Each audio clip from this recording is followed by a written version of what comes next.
Welcome to Ideas with Diana, Part Two. The reason I'm making a Part Two is because I thought I saw an important issue today regarding climate change between the two candidates, President Trump and Biden. Um, here's the thing. I'm going to listen to the whole discussion twice. Actually, it's at the 6 p.m. broadcast and 9 p.m. broadcast. But I had this idea in my head. I just want to get this out. Years ago, in college, when I was in undergraduate school in my senior year, one class I had was called mini micro applications, and this was a computer science engineering class, and and this was circa 1987. And back then, our biggest challenge was basically unfair competition, in the auto market and in the chip market. Which caused the book development of called The Rising Sun, a book written by Michael Crichton to discuss this in more detail. Um, and well, during one lecture, I remember what happened was in the class the purpose of our class was basically to learn how to make what was called mini micro applications, which is basically how do you link basically um, a digital computer to something that's analog. Let's see if I can find well okay well something that's analog, like for example this voice recorder, which uses an analog microphone. And that what the part of class was, because at that time everything was switching over from analog to digital. Cars, starting about 1982, actually started to have computers that ran the car rather than actually points, condensers, and other things. So how do you develop an interface between those two? But one lecture that really came with very that still is memorable is basically, it goes back to what one professor, who the professor taught the courses. He called just before our lab ended. He said, "Well, I'd like to take 15 minutes to talk to you guys about something." And what he meant we also had women in our class too. Basically, we were very diversified. Actually, at that time, we had more women in computer science than we do now, and I wish we could get more women back in computer science, but I understand the difficulties. I do see a trend going up, but the point is, what he said, "Well, look, we're in a competition as a country, United States, basically making goods and with other countries, but." What do we do basically when we're playing the game straight and other people are not playing the game straight?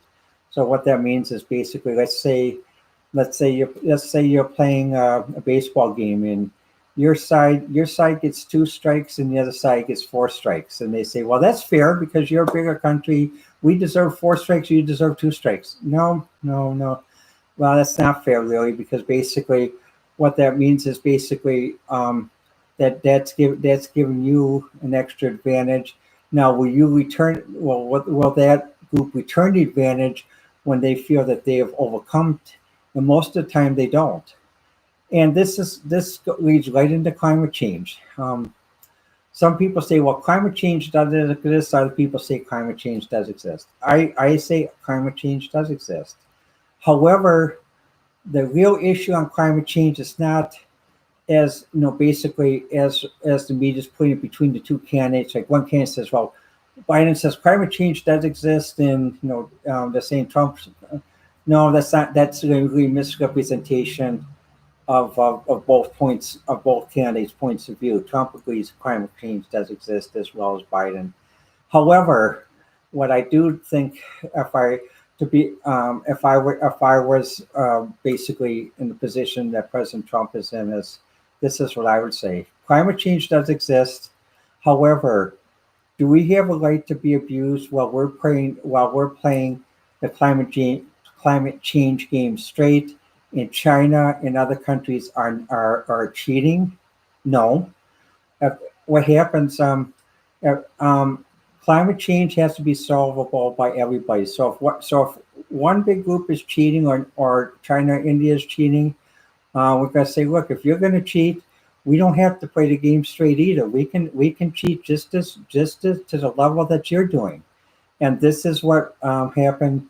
This is a common thing about what many people who are experienced business people know, and even many famous multimillionaires know. You'll recognize the analogy. There was a multi-billionaire who ran a tool company in Texas, and what happened was when he tried to get government contracts in the 20s and 30s, he filled out the bids, sent it in, and he played the game straight. Basically, completely. All the I's were dotted, T's were crossed. And well, what happens is other competitors weren't. Well, suffice to say, basically, the people who made the decisions basically didn't care if you played the game straight. They just wanted to get something from the other competitors as a little gift gratuity. So basically, what happened was they got the contracts. He didn't. He almost went bankrupt. And then basically, he came to a revelation. Look, if they're not going to play the game straight, I will not play the game straight as much as they are. In essence, I'll match the level. I won't go worse. I won't go higher. And when he did that, he eventually forced the government to basically raise the standard of playing fair higher, because basically they couldn't go lower, because once he got to some. But what happened? He had to go down to that level to convince him. Look, if you're going to cheat, I know how to cheat too. I can play the game just as honest or as cheating as you do, and that's what we have to think about climate change. I mean, that's why I think basically, in some points, I agree with President Trump about we need to reevaluate, because if other countries aren't doing their fair share in climate change, why why should we play it straight and put our people at a disadvantage in that? If they don't care about their people and the rest of the world, if it takes that to get their attention, do it. Um, and that's why I think where the issue of climate change is. It's not whether we agree on climate change or whether we disagree on climate change. It's whether what type of rules are we, what type of baseball game are we playing? Are we playing original baseball where 3 strikes, 3 outs, and 9 innings, or are we playing baseball 2.0? One side gets 2 strikes and the other side gets 4 strikes. If we're playing baseball 2.0, then we got to show the other side. Look, we know you're cheating, and we can play that type of game too, and we can whip your pants off, and we can make sure that we get 10 runs in the inning, so that you guys are going to be calling for the slaughter rule in the game to end. So basically, climate change, it's basically we got to make everyone play fair. If they're not going to play fair, then we got to play to the level that they do to maintain balance of power and also to get the attention, because we can't sacrifice our own country, our own economy, just because basically we're trying to be too good. There comes a time where you have to basically, if someone is cheating, you got to call them at it, and also you got to say, look, if you're going to do that type of rule, we can do that type of rule too, and you'll find out eventually they'll stop.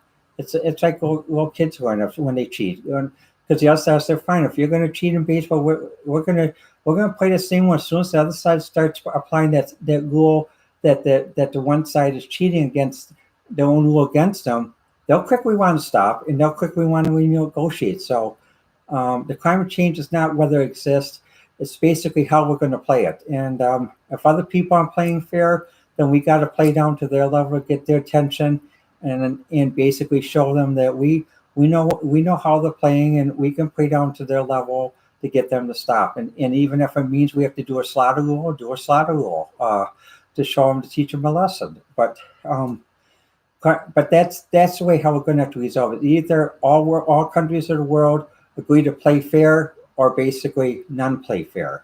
Well, let me know what you think. My website is on Twitter at Diana1A, and also at Ideas with Diana. Thanks again, and I'll get. I'm planning to have another podcast next week.